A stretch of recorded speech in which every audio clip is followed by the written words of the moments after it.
What's going on, Excel fanatics? Verdexes here. Welcome back. We are continuing going through Microsoft Excel's Welcome to Excel download, where they did conveniently put it into an Excel for us. So this is part 4. We've gone through a number of the tabs already. Last time we went over tables. So now we're working on drop downs. So drop down lists make data entry easier for people. Here's how to do one. We want only 3 department names to be valid entries for each of the foods on the right. Those departments are produce, meat, and bakery. Click and drag to select the yellow cells under department. So I held the left click on the mouse. On the data tab, click data validation.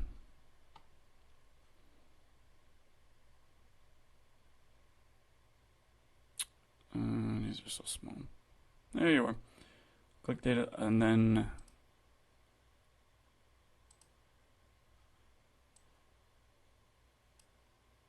under allow here, so this new box appeared. Click list. So in this, don't press OK yet. In the source box, type produce, meat, bakery. Make sure to put commas in between them, which we did. Press OK. Now click the yellow cell next to apples, and we have our choices here. So this is good for, in this situation, this is meant to be a produce. This is just meant to make sure that everything stays within one thing. So if you ever wanted to maybe make a pivot table out of this, the thing is, like, say if this was ever like a lowercase p, Excel will distinguish that. So you might not want that.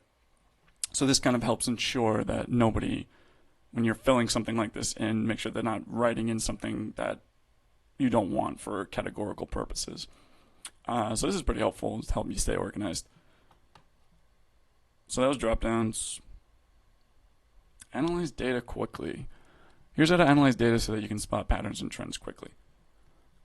Click and drag to select all cells on the right, and then click this button in the lower right corner. There you are. Oops. On the panel that appears, click Data Bars. There you are. The cells under October, November, and December columns get special data bars that visualize their amounts.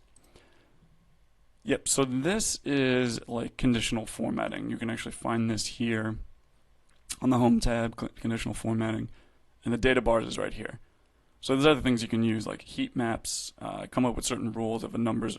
It's kind of like an if function situation where if it's like if the number is greater than a certain amount, less than, then only highlight in those situations.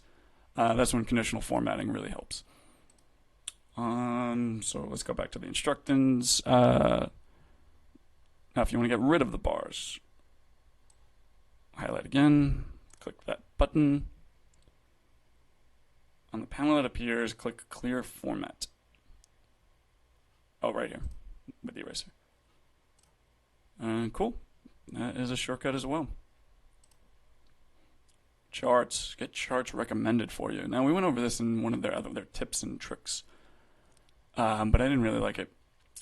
But click anywhere on the data to the right and then click Insert Recommended Charts. You'll see several recommendations.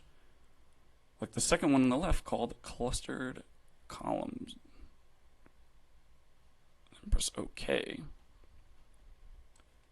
Column chart appears showing total number of conference attendees per year. Feel free to move it anywhere you like. Yep, well, we want to see what we're looking at. So this is better than the other one where it was like if you're doing a time series, you want to see the time at the bottom to see how things have been progressing. But usually a line, when you're using time series though, usually a line chart is better.